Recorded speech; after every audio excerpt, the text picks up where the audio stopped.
Welcome back to the channel, guys. Went camping this past weekend for 4 days, but before I left I ordered some parts. Those came in, and before I left also did a little project. Got the camshaft in the motor and it is turning freely. Went ahead and put the timing gear on and just did dot to dot. I didn't degree it in or anything like that. It's a small camshaft. Dot to dot's going to be fine for that. To get it in, I used an old school method of shaving the bearings. So I had a tight bearing. You could see, I think in the last video I showed the number 4 bearing, you could see had a shiny spot on it. All the other bearings looked fine. So number 4 was the issue. What I did is down here on this cam, this is the old 360 cam. You can see right here, I cut a diagonal in it with my cutoff wheel. You can see there's some grease in there. I packed it full of grease so it would catch the shavings. So I cut an angle in it, and then the leading edge, I beveled it so that the opposite edge could cut. So anyways, put this in there, made 2 turns and pulled it out, cleaned the shavings out of the engine. There was some shavings that dropped down onto the crankshaft, cleaned that all out. Installed my new camshaft, lubed up, turns perfect. Went ahead and put my timing gear on and covered that up for the weekend while I was gone.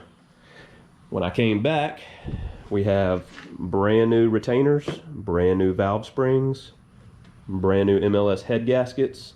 These were donated by a viewer, so everybody thank Kevin for that. These were paid for with donations from all you guys. So I thank you guys, thank Kevin for all that stuff. Just moving along with the project.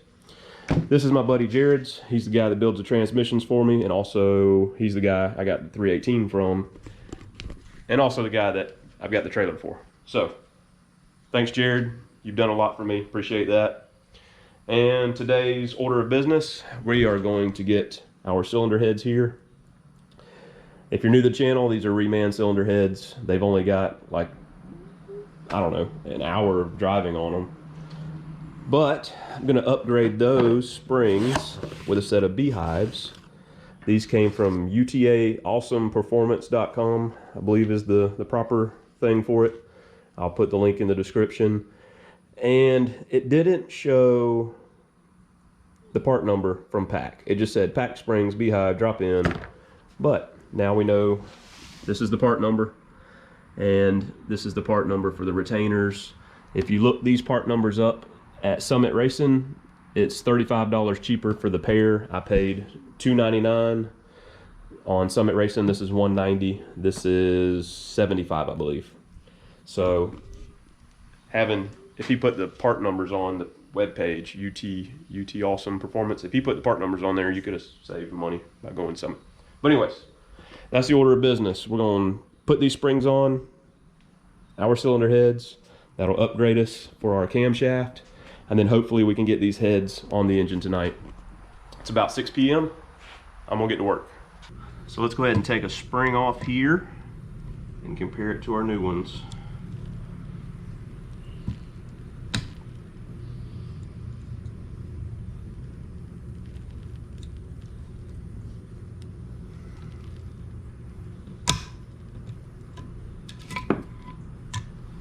First, I just want to compare these 2 springs, and then I'll show you what the new one looks in the spring pocket. But as you can see, it's a little bit shorter. And on the side of the box, this does say 7 degree. So 7 degree angle for the keepers, which is correct. And then something else to keep in mind, let's go ahead and take a look at this. I'm gonna drop the keepers in here. Oh, and you can see the keeper drops below the retainer there. But let's see what it looks like on the other one.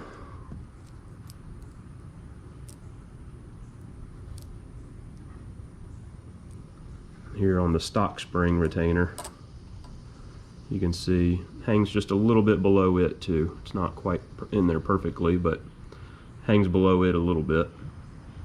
So there's that.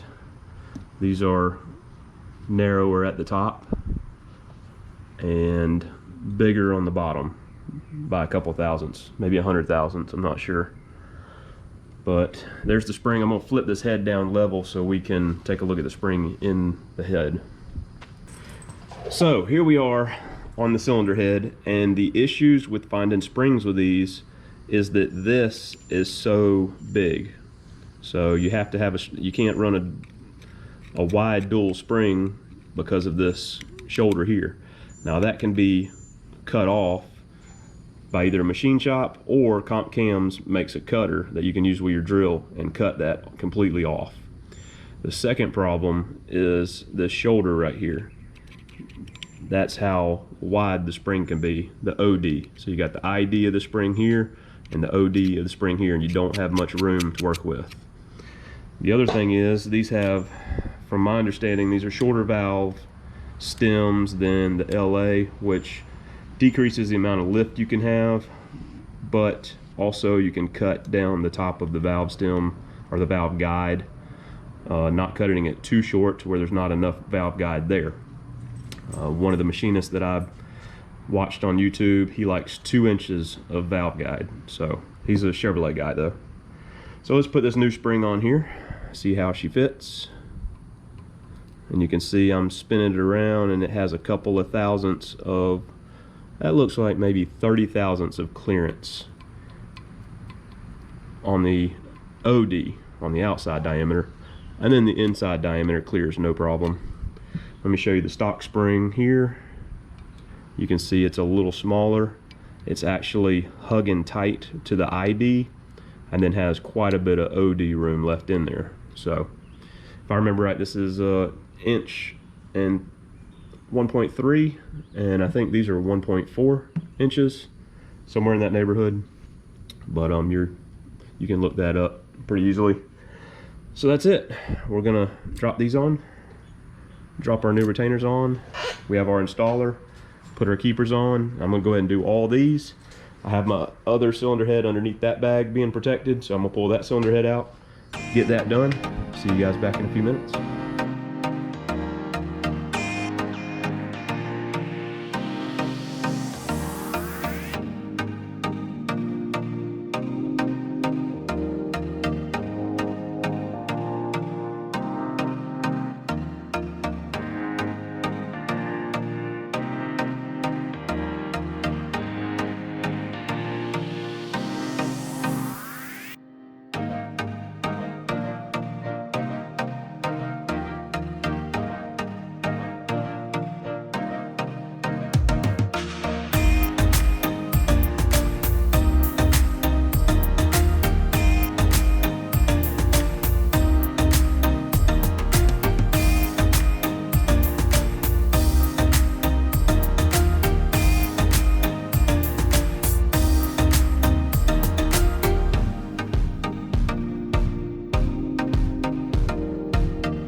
I went to pull the intake gasket off, and it stuck pretty good, so I've been out here probably an hour just scraping gaskets, intake manifold gasket and the exhaust gasket. But before I clean this surface one last time on the cylinder head to the engine side, this is number 5 where the piston melted, and the piston melted to the cylinder head right here, and I got that cleaned off just with a razor.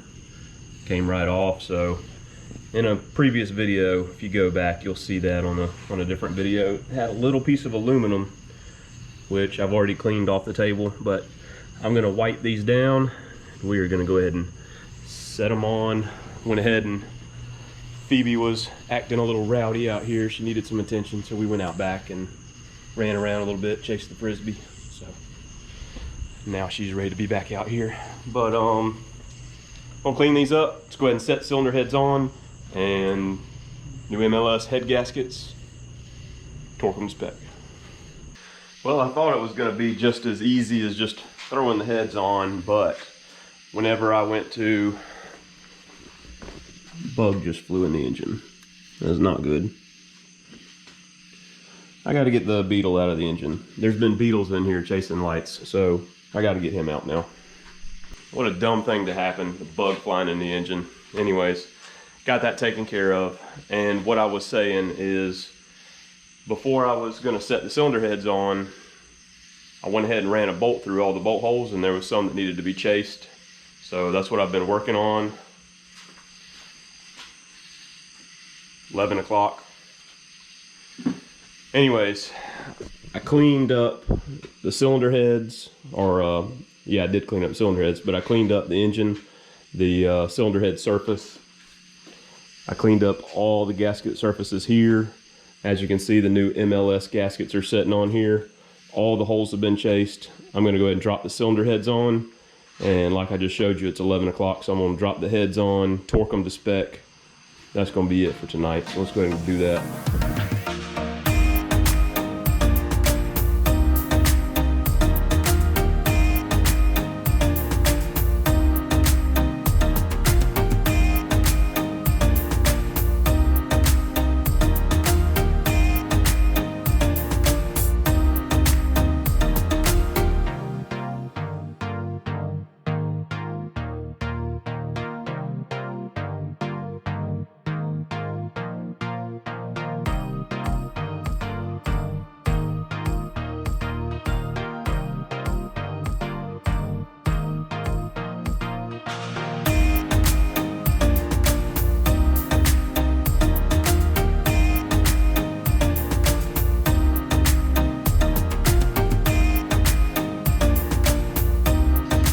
There it is.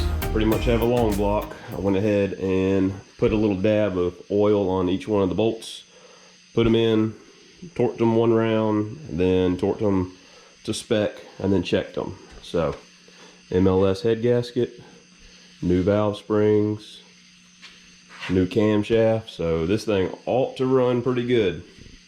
Well, I'm gonna cut it off for tonight. This thing here's coming along nice. I think this is a good stopping point.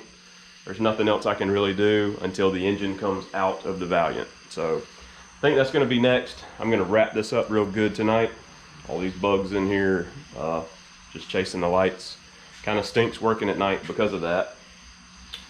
But I think we're making good progress. Looks good. And the engine's gonna be upgraded from the first engine that was in there. So that's good. And also when that engine comes out, I'm gonna disassemble it and take a better look at that piston, see what's going on there. But yeah, that's gonna do it for tonight. Hope you guys enjoyed. Thanks everybody for watching. If you made it this far, y'all are true Mopar guys or the gas tap guys. So appreciate that. Anyways, y'all have a great night. See you next time.